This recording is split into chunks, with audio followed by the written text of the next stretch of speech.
Welcome friends, मैं मनीष अग्रवाल स्वागत करता हूं आपका लाइव गो जोन के एक और ब्रांड न्यू एपिसोड में, जिसमें मैं मिलवाता हूं आपको आरपी पेशेंट से। हम जानेंगे उनके आरपी को लेकर एक्सपीरियंस के बारे में कि कैसे वो आरपी के चैलेंज को फेस कर रहे हैं और उससे बाहर निकलकर अपनी ज़िंदगी में खुश हैं। तो वहीं अपने एक्सपीरियंस शेयर करने आ रहे हैं आज मिस्टर मोहित गोयल जी, जो कि आगरा से हैं। तो चलिए स्वागत करते हैं मोहित गोयल जी का। वेलकम मोहित गोयल जी, बहुत बहुत स्वागत है आपका हमारे शो में।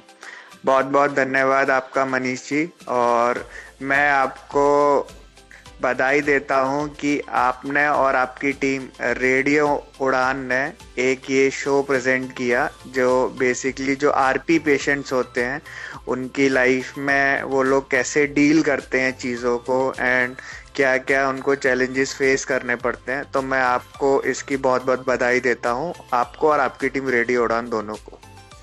जी शुक्रिया मोहित जी। ये हमारा शो इसीलिए है कि आरपी वाले जो डिप्रेशन में चले जाते हैं, कि सोचते हैं कि हमारी ज़िंदगी में कुछ नहीं है आरपी के बाद, तो उनको थोड़ा मोटिवेशन मिले, वो इंस्पायर हो आप लोगों से, आप लोगों को सुनकर। तो उसके लिए हमने ये शो बनाया है। तो मोहित जी, सबसे पहले हम जानना चाहेंगे आप अभी क्या कर रहे हो?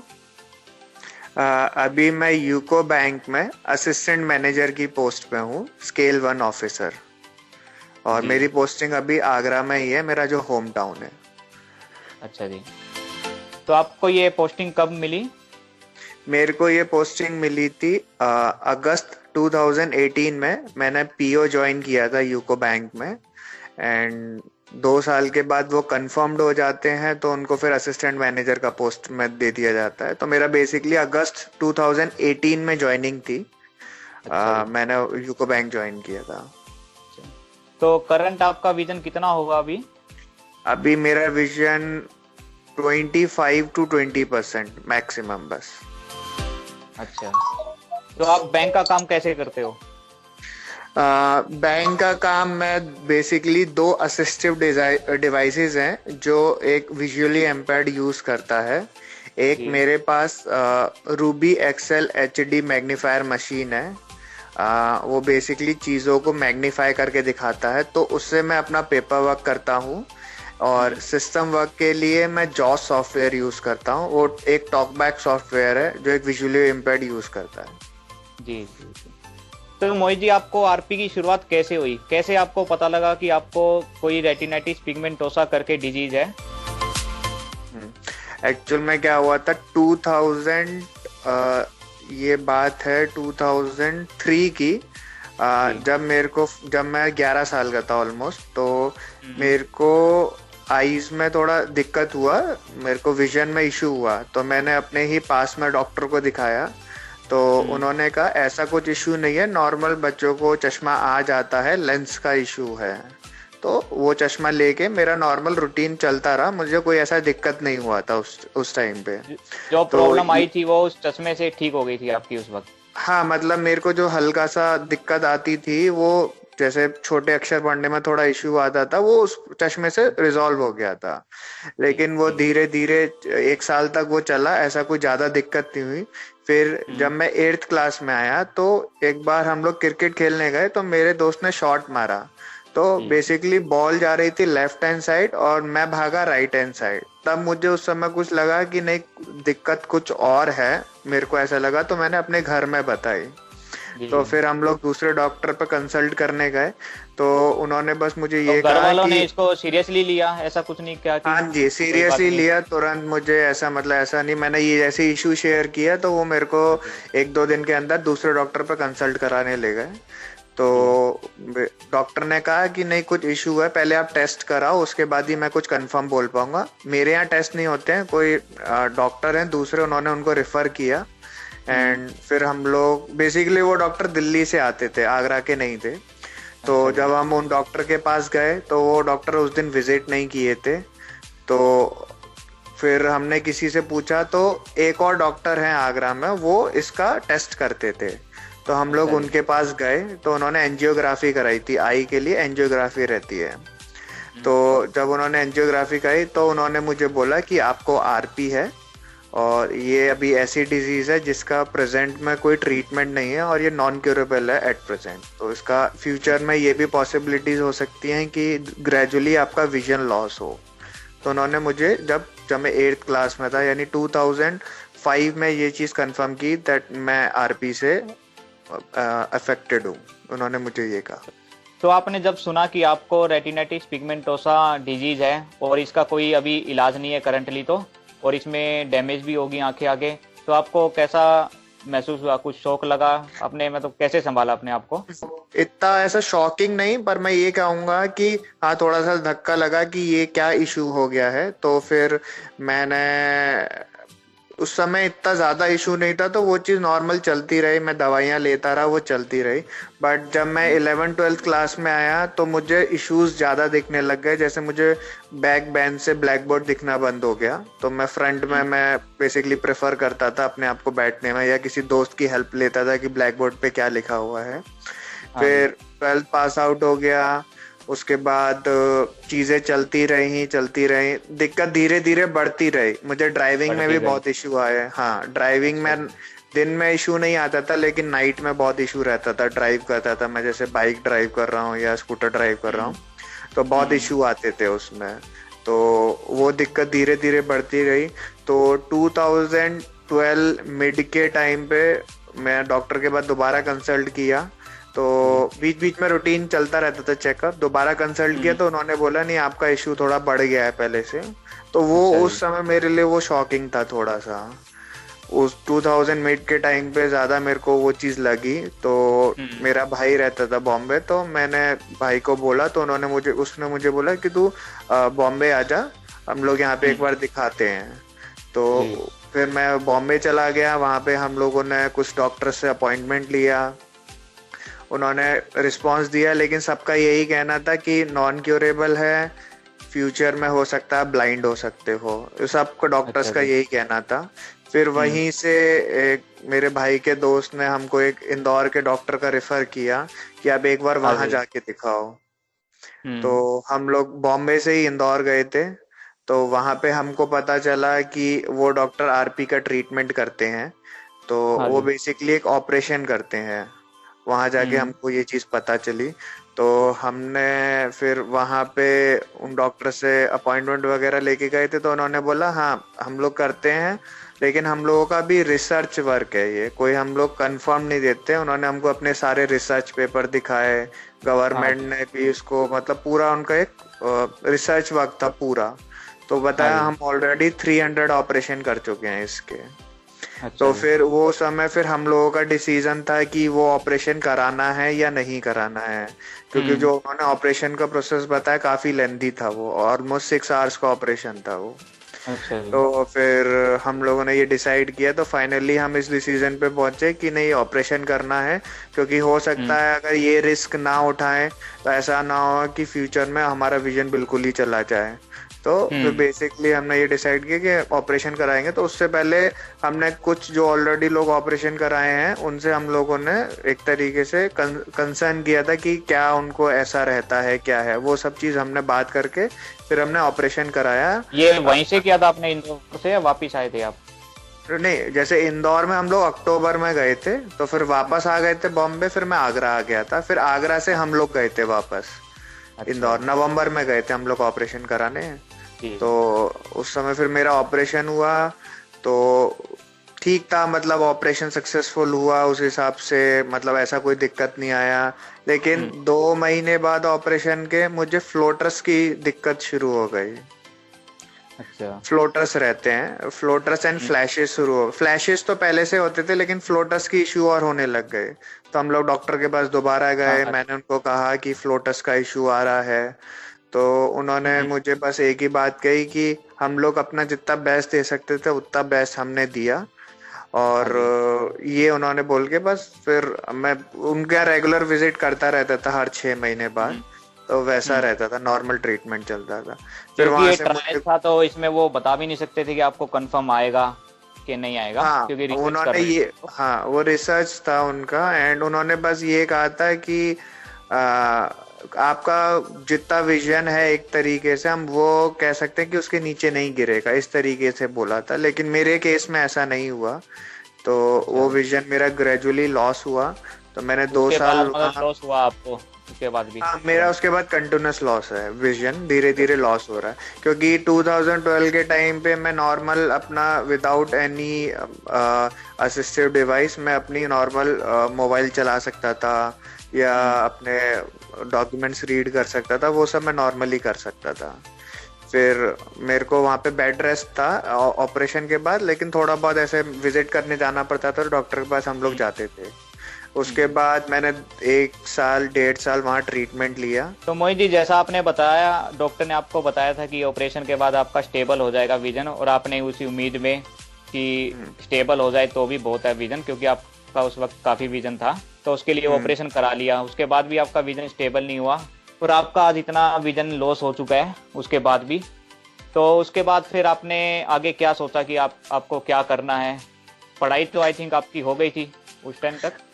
पढ़ाई बेसिकली मेरा सेकेंड ईयर ग्रेजुएशन हो गया था, थर्ड ईयर बचा था, तो 1 साल का मैंने गैप लिया था, मैंने ड्रॉप आउट किया था 1 साल के लिए, क्योंकि मेरा बेड रेस्ट था। एंड उसके बाद फिर वो 20 सेशन में तो कोई भी इंस्टीट्यूट नहीं लेता है, या मेरा कंटिन्यू नहीं हो पाता, तो मैंने 1 साल का गैप लिया था।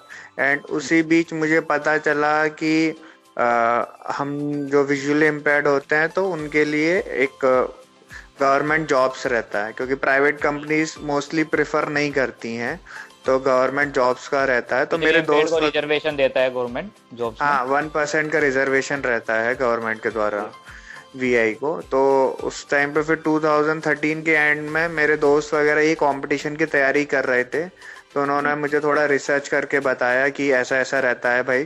तो उस समय फिर मैंने अपनी पढ़ाई शुरू करी थी 2013 में। अच्छा। 2013 नवंबर से पढ़ाई शुरू की थी। उससे पहले मैंने अपने पढ़ाई के लिए बेसिकली, अब मैं नॉर्मली वो रीड नहीं कर सकता था, तो फिर मैंने बॉम्बे से Ruby Excel HD magnifier machine purchase किया था डॉक्टर को कंसल्ट करके। तो उन्होंने कहा था हाँ, ऐसी डिवाइसेस रहती हैं, आप वो यूज करिए, वो फ्यूचर में आपको हेल्प करेंगी, जिसका इस्तेमाल करके आप प्रिंट पढ़ सकते हो। ऐसा कोई डिवाइस बता रहे हो आप? हाँ जी। तो ये बताओगे क्या डिवाइस है और कहाँ से मिलता है, कौन सी कंपनी का है, और इसका प्राइस कितना होगा, ताकि हमारे जो लिसनर्स हैं उनको भी अगर जरूरत हो तो वो भी कांटेक्ट कर सके उनसे। मैंने ये 2013 में परचेज किया था। उस समय इसका प्राइस था 57,000। मशीन का नाम है Ruby Excel HD magnifier machine. ये फ्रीडम साइंटिफिक मशीन है। बेसिकली जो जॉस सॉफ्टवेयर बनाता है फ्रीडम साइंटिफिक, उसी का ये मशीन है। अच्छा। तो वो मशीन है। तो बेसिकली ये लो विजन जो लोग होते हैं उनके लिए मैं बोलूंगा कि उनके लिए बहुत अच्छा डिवाइस है, एंड क्वालिटी बहुत अच्छी है, और इसमें हम मैक्सिमम 16 टाइम्स तक मैग्नीफाई कर सकते हैं। अच्छा, और कलर इन्वर्ट का भी ऑप्शन है इसके हाँ, अंदर? कलर आप जो अब आपका आई को सूट करता है, उसमें 6 कलर कॉन्ट्रास्ट हैं, आप उस हिसाब से अपने आई के हिसाब से उसको सूटेबल एडजस्टमेंट कर सकते हैं। तो आपने ये डिवाइस वहां से परचेज किया और अपनी स्टडी कंटिन्यू की? हाँ जी। फिर आगे स्टडी के बाद आपने क्या किया? उसके बाद मैंने 1 साल तैयारी की थी। इन बिटवीन मेरे एग्जाम भी क्रैक्स हुए थे, और फिर फाइनली मेरा नेशनल इंश्योरेंस कंपनी में नवंबर 2015 में प्लेसमेंट हो गया था एज अ क्लैरिकल। मैं वहाँ पे एज अ क्लैरिकल ज्वाइन किया था 2015 में। उस समय तक मेरे को सिस्टम वहाँ पे नहीं दिया गया था, मैं सच बोलूँ तो, क्योंकि मेरे को नॉर्मल मैं सिस्टम की स्क्रीन नहीं देख सकता था, और जॉस के बारे में मुझे उस समय तक कोई आइडिया नहीं था। तो बेसिकली मुझे उस डिपार्टमेंट में दिया गया था जहाँ पेपर वर्क काफी था, तो मेरे को उस समय पेपर वर्क का मोस्टली काम रहता था। तो आप वो उस डिवाइस की मदद से कर सकते थे आसानी से? हाँ जी। जो मैंने आपको अभी प्रीवियसली रूबी एक्सेल एचडी के बारे में बताया, उस डिवाइस की वजह से मैं अपना सारा काम करता था। और साथ ही साथ मेरे एक माइंड में था कि मुझे क्लैरिकल पे नहीं खत्म करना है, तो साइड बाय साइड मैं ऑफिसर्स लेवल के बैंक में या इंश्योरेंस कंपनी में पेपर देता रहता था। अच्छा। तो इन बिटवीन मैंने पेपर क्रैक किए, पीओ का किया, इंश्योरेंस कंपनी में एओ का किया, पर मेरा इंटरव्यू में रह जाता, ऑल ओवर मेरिट में मेरा सिलेक्शन नहीं हो पाया था। तो हाँ जी। मैंने अपना ट्राई नहीं छोड़ा था, मैं करता रहा था, क्योंकि बस मेरे को ये था कि मुझे क्लैरिकल पे खत्म नहीं करना है अपना ये आगे का जो भी जर्नी है, मुझे एक जी। ऑफिसर पोस्ट पे ही खत्म करना है। तो फिर मैंने दिया 2017 आईबीपीएस पीओ का एग्जाम दिया, एंड वो क्रैक हुआ, एंड मेरा इंटरव्यू में भी क्रैक हुआ, एंड फाइनली मेरा मेरिट लिस्ट में नाम आया और मुझे यूको बैंक में एज अ पीओ ज्वाइनिंग मिली। तो मेरे को 1 अप्रैल को बोला गया कि यूको बैंक में आप ज्वाइनिंग हो, एंड आपको ज्वाइन करना है जब बैंक आपको बताएगा। हाँ जी। फिर जब मेरे को ये आ गया, मुझे फिर ये चीज था इन बिटवीन, इसी में मेरे को जॉस के बारे में नहीं आइडिया था, तो इंश्योरेंस कंपनी में एक सर ने मेरे को एक बंदे से मुलाकात कराई, तो जी। उनसे मेरी बात हुई। वो ऑलरेडी इस चीज से फील्ड से जुड़े हुए थे, इन सब थे, वो भी ब्लाइंड थे एक्चुअल में, वो दिल्ली में बेस्ड थे बंदे। अच्छा। तो उन्होंने मुझे सारी चीजें बताई कि ऐसे रहता है, तो आप ट्राई करो, कंपनी जॉस प्रोवाइड देती है। तो मेरा कंसर्न बस इंश्योरेंस कंपनी में ये था, सर आप जॉस देते तो उसके रिगार्डिंग ट्रेनिंग भी देते हैं? तो उन्होंने कहा नहीं, ट्रेनिंग हम नहीं देते, ट्रेनिंग आपको खुद करना पड़ेगा, हम लोग आपको जॉस सॉफ्टवेयर देंगे। तो वैसा हम लोगों का चला था। तो फाइनली मुझे जब यूको बैंक में हो गया, तो फिर मैंने सोचा कि मेरी छुट्टियां बची है तो मेरे को उसका यूटिलाइजेशन करना चाहिए, तो मैं लीव हाँ जी। लेके वहाँ पे जी। बैंगलोर में इंस्टीट्यूट है इनेबल इंडिया, तो वहाँ हाँ पे जी। मैं 40 डेज के लिए गया था। तो बेसिक वहाँ पे कंप्यूटर कोर्स के लिए। हाँ, बेसिक कंप्यूटर कोर्स के लिए। हम्म। तो वहाँ पे मैंने जॉस के बारे में और एनवीडिया 2 सॉफ्टवेयर के बारे में मुझे बताया गया था बेंगलोर में। तो वहाँ पे मैंने 40 दिन का कोर्स किया, तो वहाँ से मुझे बहुत कुछ सीखने को मिला। तो हाँ जी। मोबिलिटी भी आपको सीखने को मिली होगी वहाँ पे। मोबिलिटी नहीं, वहाँ पे मोबिलिटी के लिए आपको फिर अलग रजिस्ट्रेशन कराना पड़ेगा, वहाँ पे ऐसा था। बेसिकली मेरा मोटिव था, मोबिलिटी में मुझे इशू नहीं था ज्यादा, नहीं। मेरा अच्छा। बेसिक कंसर्न था कि मेरे को सिस्टम पे मैं विद स्क्रीन रीडर काम कर सकूं। और वो इसलिए भी आपको बैंक में जाना था, तो बैंक में तो कंप्यूटर पे ही काम होता है, इसलिए भी हाँ आपका रहा होगा कि कंप्यूटर पे काम करना है मुझे। हाँ जी, वही था, जी। बेसिक वही था। तो फिर उसके बाद मेरी वहाँ पे अगस्त 2018 में मेरे को बैंक से कॉल आ गया, तो हम लोगों ने मैंने मतलब बैंक में ज्वाइन कर लिया अगस्त 2018 में। तो ये मेरी जर्नी थी। मोहित जी, आपने बताया आपको ये प्रॉब्लम 12 साल की एज के बाद स्टार्ट हुई, उसके बाद भी कोई ज़्यादा प्रॉब्लम नहीं थी, मतलब बिटवीन ग्रेजुएशन आपको ज़्यादा प्रॉब्लम बढ़ी, जिसके बाद आपको डायग्नोज कराना पड़ा, आरपी पता लगा आपको। तो उससे पहले जब आप साइटेड थे, जब आप बिल्कुल नॉर्मल थे, तब आपके कुछ ड्रीम रहे होंगे जो जैसे हर साइटेड के होते हैं, तो उसके बारे में कुछ बताइए हमें। जैसे मेरा एक ये था कि मुझे उस समय स्पोर्ट्स बाइक का बहुत शौक था। जब मैं छोटा था, 8-9 साल का था, जब मैं लोगों को स्पोर्ट्स बाइक चलाते हुए देखता था, मेरा एक काइंड ऑफ ड्रीम था कि मैं बड़ा होऊंगा जब मैं अपनी सैलरी से खुद की एक स्पोर्ट्स बाइक खरीदूंगा। तो वो चीज मैं आज की डेट में मिस करता हूँ, काइंड ऑफ कि हाँ, ये मेरे को एक सपना था कि मेरी खुद की स्पोर्ट्स बाइक होनी चाहिए और मैं उसको ड्राइव करूँ। तो वो चीज मैं काफी मिस करता हूँ कभी कभी, आज की डेट में भी वो चीज मिस करता हूँ कि ये मैं कर नहीं सकता आज की डेट में। तो आज भी ये आपका मन चीजें, करता है करने का? हाँ, मेरा मन करता है कि मेरी एक स्पोर्ट्स बाइक हो एंड मैं उसको मस्त चलाऊं, अपना घूमूं इधर उधर। ये चीज मैं बहुत मिस करता हूँ। तो कभी ऐसा लगता है कि किसी दिन आरपी का इलाज आए, मैं ठीक हूँ और स्पोर्ट्स बाइक खरीदूं और उसे बिल्कुल चलाऊं? बिल्कुल, ये जिस दिन मेरा विजन बिल्कुल ठीक हो जाएगा, फर्स्ट ऑफ ऑल सबसे पहले मेरे को स्पोर्ट्स बाइक ही खरीदनी है। बिल्कुल एक ऐसा सेट है, पूरा माइंड सेट है ये चीज। मतलब विजन क्योर होने के बाद आपका सबसे पहला सपना स्पोर्ट्स बाइक चलाने का है? हाँ जी, बिल्कुल बिल्कुल। अच्छा। और कोई सपना आप जो देखते थे वो पूरा नहीं कर पाए आरपी की वजह से? एक सपना नहीं कहूंगा, पर ये था कि मुझे एक बेसिकली मतलब मेरे को था ये कि मैं चार्टर्ड अकाउंटेंट हूँ, क्योंकि मेरा 11th क्लास से ही एक गोल सेट था कि मुझे चार्टर्ड अकाउंटेंट बनना है। तो जस्ट 12th कंप्लीट होते ही मैंने सीए में रजिस्ट्रेशन कराया अपना, एंड फर्स्ट अटेम्प्ट में ही मैंने फाउंडेशन किया, फर्स्ट अटेम्प्ट में ही मैंने इंटरमीडिएट किया। पर उसके बाद मेरे को विजन में ज़्यादा दिक्कत होनी थी, तो मैं उतनी हैवी प्रेशर अपनी आई पे नहीं दे पाया। तो ये चीज़ भी मैं कभी कभार मिस करता हूँ। पर मैं इसमें ये बोलूँगा, हाँ, कहीं ना कहीं मेरी भी इसमें कहीं ना कहीं वो है कि अब मेरा एक ये रहता है ना कि करना ही करना है, तो वो चीज नहीं दिखा पाया क्योंकि मुझे बहुत ज्यादा उस समय दिक्कत हो रही थी और मैं उस समय उस चीज को लेने के लिए तैयार नहीं था कि मैं अगर उस विजन उस की वजह से अपना पूरा विजन लॉस कर दूं, तो मैं उसके लिए भी तैयार नहीं था, तो इसलिए मुझे बीच में वो पढ़ाई आपने छोड़नी थी। विजन बचाने के लिए आपने सीए की पढ़ाई छोड़ दी, आपको लगा हाँ कि जी। ज्यादा जोर देके पढ़ेंगे तो विजन तेजी से डाउन हो सकता है। हाँ जी, ये मेरे को डॉक्टर ने बोला कि अपने रेटिना को जितना आराम दे सकता आप उतना आराम दो, ये आपके लिए अच्छा है। जी। और इन बिटवीन ये भी था कि ये तो ड्रीम्स की बात रही, ट्रीटमेंट को मैंने मतलब सिर्फ एलोपैथी ही नहीं ट्राई किया, मैंने बीच में आयुर्वेदिक ट्रीटमेंट भी ट्राई किया था। जी। आयुर्वेदिक ट्रीटमेंट में मैं उस कंपनी का नाम लेना चाहूंगा, श्रीधरियम करके कंपनी है, जी। जी। आयुर्वेदिक फार्म है। तो उन्होंने ये मुझे बताना किसी ने। चाहूंगा, ये बहुत ही फेमस फर्म है आयुर्वेदिक की केरला के अंदर, जहाँ हाँ काफी जी, आरती वाले जाते हैं। हाँ जी, तो हाँ इसका जी, साइड इफेक्ट तो नहीं होता उधर, बाकी बॉडी बॉडी पे डिपेंड करता है उसका ट्रीटमेंट भी। हाँ जी, हाँ जी। तो तो मोहित जी, वहां आप से भी वहाँ मैंने, विजिट करके आए थे? मैं केरल नहीं गया था एक्चुअल में, मैंने ये शुरू किया था जयपुर से। तो जयपुर में इन लोगों की फ्रेंचाइज वो था, ऑफिस था, वहां से मैं अपना ट्रीटमेंट कर रहा था, वहां पे मैंने किया, वहां पे मेरा चला ट्रीटमेंट। और उनकी एक ड्रॉप थी, वो मेरे को बहुत अच्छी लगती थी, आंखों पर डालने के बाद ऐसा लगता था कि आपका विजन में इम्प्रूवमेंट हुआ, पर वो टेम्पररी बेसिस पे होता था। उसका बेसिकली ड्रॉप का काम था कि वो रेटिना को रिलैक्स कर देता था आपके कुछ टाइम के लिए, 10-15 मिनट के लिए, तो वो टाइम बहुत अच्छा था।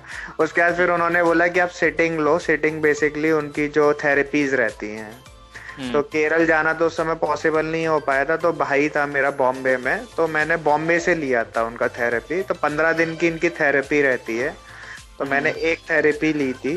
उसके बाद नॉर्मल मैं अपनी दवाई लेता रहा। फिर फिर उसके बाद वो डिसकंटिन्यू हो गया, मैं उसको कंटिन्यू नहीं कर पाया, तो फिर मैंने वो चीज़ वहाँ पे छोड़ दी। उसके हम्म। बाद मैंने फिर मेरे को एक किसी ने बताया कि दिल्ली में एक डॉक्टर हैं, हम्म। दिल्ली में डॉक्टर हैं उधर निजामुद्दीन स्टेशन के पास। तो वहाँ पे मैं गया, तो बेसिकली वो आयुर्वेदिक डॉक्टर हैं वो भी।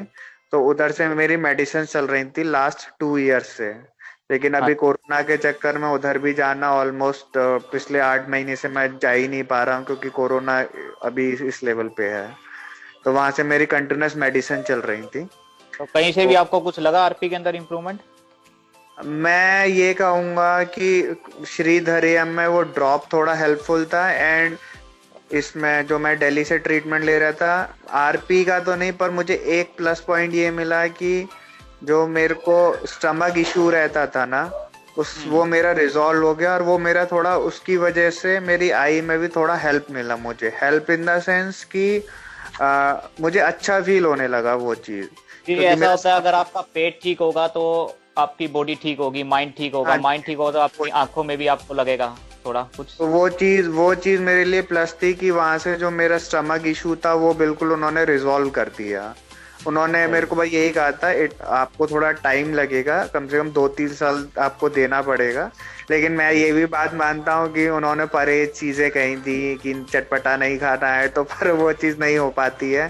तो वो वाली एक चीज थी, उन्होंने वो चीज मेरे को कहा था कि आप कंट्रोल करेंगे चीजों को तो धीरे धीरे इम्प्रूवमेंट दिखेगा, पर पर टाइम आरपी में लगेगा। कोई खास इम्प्रूवमेंट नहीं है आपको 2 साल नहीं, के बाद आरपी भी? में कोई इम्प्रूवमेंट नहीं है, आरपी में कोई इम्प्रूवमेंट। बाकी बॉडी में लग रहा है आपको?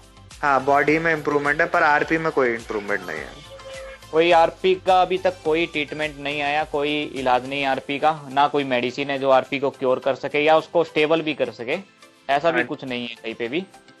अभी फिलहाल तो नहीं है, लेकिन बोलते हैं इस तरीके से कि स्टेम सेल्स थेरेपी पे काम कर रहे हैं, तो इन फ्यूचर ये पॉसिबल है कि स्टेम सेल्स थेरेपी पे ये चीज आ जाए। जी, फ्यूचर में तो होप है कि इसका ट्रीटमेंट आ जाएगा, हाँ पर जी, अभी इस वक्त नहीं है। तो वही मैं अपने लिसनर्स को कहना चाहूंगा कि आप ट्रीटमेंट के चक्कर में ना पड़े ज्यादा, ट्रीटमेंट हाँ, अपनी मैं जगह बस है, एक उसकी बजाय एक अपना चीज पढ़ाई करे, स्टडी करे, अपनी जॉब ले और अपने पैरों पे खड़े हो। बस मैं एक चीज शेयर करना चाहूंगा अपने, जो भी इस चीज को जो लोग सुन रहे हैं, कि मैं मानता हूँ एक्सेप्ट करना बहुत मुश्किल होता है इस चीज को कि आपका विजन ग्रेजुअली लॉस हो रहा है। मैं इसमें दो चीज समझता हूँ। अगर किसी का एकदम से विजन लॉस हो जाता है फॉर एग्जाम्पल, तो वो धीरे धीरे उसको पता है कि मुझे इसको अडेप्ट करना है, मोबिलिटीज हो गई या असिस्टेड डिवाइस हो गई। सबसे ज्यादा मुझे लगता है उनके लिए डेंजर सिचुएशन है जिनका धीरे धीरे धीरे विजन जाता है, क्योंकि उनके में हमेशा एक असमंजस की स्थिति रहती है, क्या वो नॉर्मल की तरह जीना सीखे या असिस्टेड डिवाइस पे डिपेंड होना सीखे। तो मेरा बस यही कहना रहेगा कि दोनों चीजों पे आप डिपेंड होना सीखिए। आप सोचें कि मैं सिर्फ नॉर्मली जीऊँ, असिस्टेड डिवाइस पे नहीं दूं, लेकिन फिर जिस दिन आपका विजन लॉस होगा ना, तो वो आपके लिए बहुत डेंजर सिचुएशन होगी। तो आपको दोनों चीज आपको प्रॉब्लम आ जाएगी। हाँ, तो आपको दोनों चीज का कॉम्बिनेशन लेके चलना पड़ेगा। और सबसे बड़ी चीज, इनिशियली मैं भी आरपी को एक्सेप्ट करने को तैयार नहीं था। एक्सेप्टेंस इन द सेंस कि लोग क्या कहेंगे, या मैं अगर मैग्नीफायर पब्लिक प्लेस में यूज करूंगा तो ये सामने वाला क्या सोचेगा, आपको उस चीज से ओवरकम करना पड़ेगा। तो ये मैंने धीरे धीरे ओवरकम करते करते, मैं ऑलमोस्ट, मेरे को 8-9 साल लगे इस चीज को ओवरकम करने में। लेकिन आज मैं कह सकता हूँ मुझे ऐसा कुछ फर्क नहीं पड़ता कि सामने वाला क्या सोचेगा। एक्सेप्ट आप जितनी जल्दी इस चीज को करोगे उतना ही आपके लिए अच्छा है, क्योंकि लाइफ सबके पास एक है। आप जितना एंजॉय कर सकते हो उसको एंजॉय कीजिए, क्योंकि आगे कोई भरोसा नहीं है कब ये विजन आपको लॉस हो जाए। तो मेरा तो मानना ये है कि आपके पास जब तक है उसको एक्सेप्ट कीजिए और अपनी लाइफ को कंटिन्यू कीजिए। सबसे बेस्ट पार्ट यही है। और ऐसा नहीं कि आरपी से आप कुछ नहीं कर सकते, आरपी होने के बाद भी आपके पास इतनी नई नई चीजें सीखने को मिलती हैं जो नॉर्मल इंसान नहीं कर सकता है। अब मैं सिस्टम में ही बताऊं, बहुत सारी चीजें ऐसी हैं कि हम जो नॉर्मल इंसान सर्च नहीं कर सकता, हम उससे पहले सर्च करके उनको दे सकते हैं। तो बहुत प्लस भी है, बहुत माइनस भी है। तो वो आपको देखना है कि आपको प्लस के साथ जीना है या माइनस के साथ जीना है। ये पर्सनल चॉइस है लोगों का, मेरा ये मानना है। बिल्कुल एकदम सही बात कही है मोहित जी आपने। आरपी को जितनी जल्दी एक्सेप्ट करेंगे उसमें अपना ही फायदा है। अगर हम आरपी को लेकर रोते रहेंगे कि हमें आरपी हो गया, विजन लॉस होगा, और हम खाली बैठ जाएं और ट्रीटमेंट के चक्कर में पड़े, तो हम अपना टाइम वेस्ट ही करेंगे, क्योंकि इसका कोई इलाज नहीं हो सकता और खाली बैठे भी कुछ नहीं हो सकता। तो हमें बाहर निकल के एक विजुअली इम्पेयर्ड की तरह चीजें सीखनी पड़ेगी, मोबिलिटी सीखनी पड़ेगी, हमें स्क्रीन रीडर सीखना पड़ेगा और टॉकबैक से मोबाइल सीखना पड़ेगा। तो मोहित जी, जैसे आपने बताया कि आप बैंक में जॉब करते हो, तो बैंक का जो वर्क होता है उसका स्ट्रेस और साथ में आरपी का भी स्ट्रेस थोड़ा बहुत आपको होता होगा विजन का। तो उससे रिलीफ के लिए आप कोई हॉबी आप ज्वाइन कर रखी है, कोई आप कुछ करते हो? हाँ जी, मैंने 2018 में पियानो क्लास ज्वाइन करी थी एंड वो कंटिन्यू है एंड मैंने बहुत कुछ पियानो में सीखा।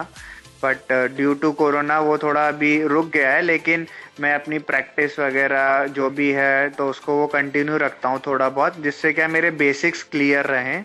और मैं बस अपने लिसनर्स को आपके माध्यम से ये बताना चाहूँगा कि देखिए, आरपी है, स्ट्रेस रहेगा कि थोड़ा बहुत हम लोग इसके बारे में सोचेंगे, बहुत सारी चीजें ऐसी होती हैं कि हम लोगों के दिमाग में आ जाती हैं। पर ये है कि जब आप जितना अपने माइंड को बिजी रखेंगे, आपकी जो हॉबीज हैं उन पे काम करेंगे, तो आप इस चीज से आराम से बाहर निकल सकते हैं और आपका जो स्ट्रेस लेवल है वो कम रहेगा। और आरपी में एक बहुत बड़ी बात है, जितना कम स्ट्रेस लेवल होगा उतना कम आपका विजन लॉस होगा, क्योंकि ये सब इनडायरेक्टली और डायरेक्टली स्ट्रेस से रिलेटेड है पूरा आपका आरपी। जितना आप स्ट्रेस लोगे उतनी जल्दी आपका विजन लॉस होगा, जितना कम स्ट्रेस लोगे। लाइन ऐड करना चाहूंगा, ये इस वजह से होता है मोहित जी, क्योंकि अपनी जो आंख होती है वो डायरेक्ट ब्रेन से जुड़ी होती है। जब आप स्ट्रेस लेते हो तो वो नसों में खिंचाव आता है, जिससे आंखों पे जोर पड़ता है, तो उसमें आपको धुंधलापन, ब्लरी विजन लगेगा आपको। और जिस दिन आप नोट करना, जिस दिन आप खुश होंगे, एकदम कहीं घूमने जाओगे, बिल्कुल एकदम स्ट्रेस फ्री होंगे, खुश होंगे ना, उस दिन आपको ऑटोमेटिकली ऐसा लगेगा कि आज कुछ आंखों में ब्राइटनेस है। हाँ जी, हाँ जी, बिल्कुल। जितना ज्यादा पॉजिटिव बॉडी होगी उतना ज्यादा आपको ब्लरनेस और जो आपका विजन है उसमें आपको अच्छा फील होगा। जी जी। तो मोहित जी, बहुत अच्छा लगा आपसे बात करके, आपसे बहुत कुछ सीखने को मिला हमें। एक वो डिवाइस के बारे में भी पता लगा जिसके जरिए हम प्रिंट को भी पढ़ सकते हैं। तो मोहित जी, बहुत बहुत धन्यवाद हमारे साथ अपने एक्सपीरियंस शेयर करने के लिए। तो जाते जाते कोई अपना मैसेज शेयर करना चाहोगे हमारे लिसनर के साथ? सबसे पहले मैं आपको और उड़ान, रेडियो उड़ान को बधाई दूंगा एक बार फिर। आपने ये चीज लोगों के सामने लाने की कोशिश की कि इस तरह की कम्युनिटी भी एग्जिस्ट करती है। मेरा बस ये मानना है कि बड़े शहरों में इस चीज को लेके लोग अवेयर हैं, लेकिन आप जैसे छोटे शहर की बात करें, जैसे मैं भी आगरा में हूँ, तो वो कोई बड़ा शहर नहीं, छोटा शहर है। तो लोगों का जो नजरिया है देखने का ना, एक वीआई बंदे को, या जो जिसको आई में इश्यू है, वो बड़े शहर से बहुत अलग है। तो आपके इस कोशिश के माध्यम से भी लोगों के मन में, लोगों के अंदर एक जागरूकता आएगी कि ये भी एक सोसाइटी एग्जिस्ट करती है इसमें, और हमको इसको एक्सेप्ट करना चाहिए। और मैं अंत में बस एक ही मैसेज देना चाहूंगा कि यार एक लाइफ होती है, अपना मस्त जियो, मस्त खाओ, मस्त रहो। क्योंकि आप जितना ज्यादा परेशान होगे, उससे देखो दो चीजें, आप तो स्ट्रेस में रहोगे और जो आपके क्लोज वन है वो भी स्ट्रेस में रहेंगे। तो मस्त है, जितनी आपकी लाइफ है, जितना विजन है, नहीं है, दोनों तरीके के आरपी में केसेस होते हैं। तो जब तक आप इंजॉय करते रहोगे अपनी लाइफ को, आप मस्त रहोगे। जिस दिन आप इंजॉय करना बंद कर दोगे, आप परेशान रहोगे। तो बेस्ट पार्ट है कि आप एक्सेप्ट करो चीजों को और खुश रह के जीना सीखो। जी, खुश रहो, मस्त रहो, और जो टाइम चला गया वो वापस नहीं आएगा आपका। अब सीधी सी बात है कि और आगे अब आप आज के स्ट्रेस, अगर पुराने पास्ट को लेकर स्ट्रेस करोगे तो उसमें दो चीजें, आप तो आज के टाइम को भी इंजॉय नहीं कर पाओगे, और फ्यूचर में जो चीज अच्छी होने वाली है वो आज के टाइम की वजह से खराब हो जाएंगी सारी। तो मेरा मानना तो ये। बहुत अच्छी बात है मोहित जी, बहुत अच्छी आपकी सोच है। बहुत अच्छा लगा आपसे बात करके, हमें बहुत बहुत शुक्रिया। आपका भी बहुत बहुत शुक्रिया। तो फ्रेंड्स, कैसा लगा आपको मोहित जी से मिलकर? अच्छा लगा ना? बस अब टाटा अलविदा कहने का समय आ चुका है। फिर मिलेंगे अगले हफ्ते एक और नए आरपी पेशेंट के साथ। तब तक के लिए सुनते रहिए रेडियो उड़ान, अ फ्लाइट ऑफ लाइफ।